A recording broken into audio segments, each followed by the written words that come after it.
Hi, welcome to another video from the CTAD Clinic. My name is Dr. Mike Lloyd and I'm the Clinic Director. This is a slightly different video because I've been ill all week and I'm going to be away for another week or so. So I thought actually it kind of helped me stop and just sort of think about the little things that often count in life.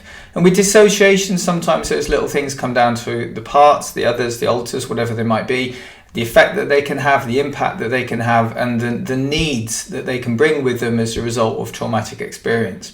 So not being well is part of life, and being dissociative is a way of life for many people, and they often have to make extra effort in order to do the little things. So this is a bit of a sort of a checklist reminder to keep up with the basics, to not forget that there are these little things that truly can make the difference for people.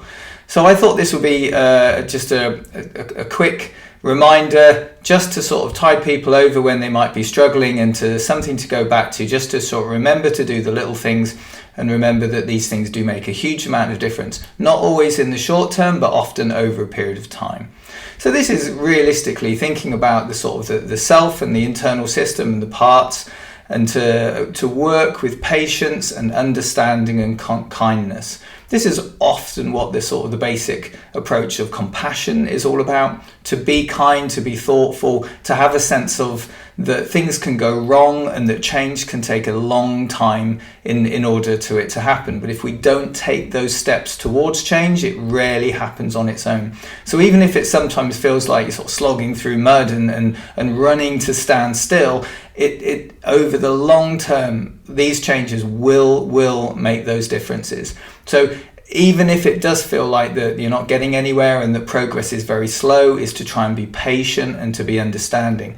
It's important to remember that we learn from our mistakes, and that if everything just works quickly and easily, we don't really learn a great deal. We just accept that things have worked, we move on to other things. So mistakes happening, things going wrong, the best plans that we put into place just not working as we want them to do, we often have to stop and reflect, learn from these mistakes and these problems occurring, and see how we can change, or how we can just keep persevering and work through these things.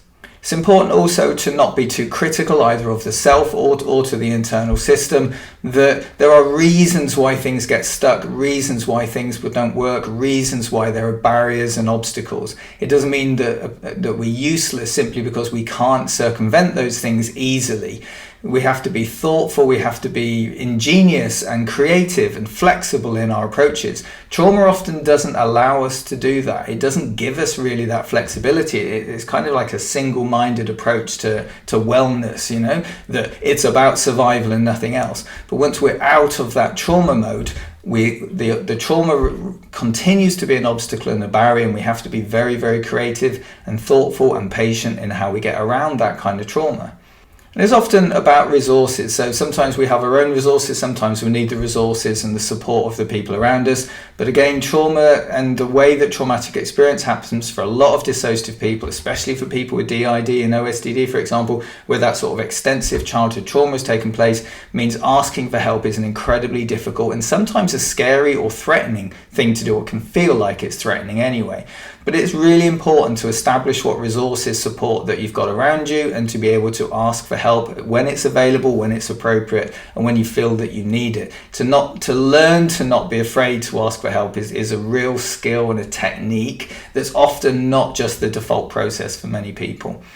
So to keep hold of those basics, I suppose, to sort of conclude or summarize with this, is that, being ill can sometimes be a part of life. Now, I've been ill in a very short way, a man flu type arrangement. It's been horrible, and it's taken me out of action. And it's sort of helped me remind sort of how fragile things can be, and how easy it is to just think that each day can be just sort of like move on. We actually have to put a lot of effort into making each day count and working at getting the little things right. And once, illness, or whether it's a physical illness or whether it's a sort of psychological, a survival type traumatic thing that people are going through, it doesn't really make any difference. It can make every day seem harder than it should be, and then we have to step up and we have to continue with our efforts, and often we don't feel like doing that. We just want to run and hide. But coming out of that position and constantly taking those steps forward, remembering that internal system, remembering that that needs to be moving forward. To stand still is often to be stuck. Now that might be good for trauma mode, but actually we have to progress, we have to keep moving forward even when we don't feel like it. So being patient, being understanding, taking time, being thoughtful, utilizing the help and support of people, good people that might be around, are all really important ways of doing this. So I hope this has been a helpful thing. It's just one of those little reminders just to sort of, keep going and keep sort of looking out for those little things and see where we can make progress as best as we can. Even when we don't feel like it, it's still important to keep working at it. So I'll produce some more videos when I get back, and keep going and do all the normal stuff. So in between now and then, please do take great care.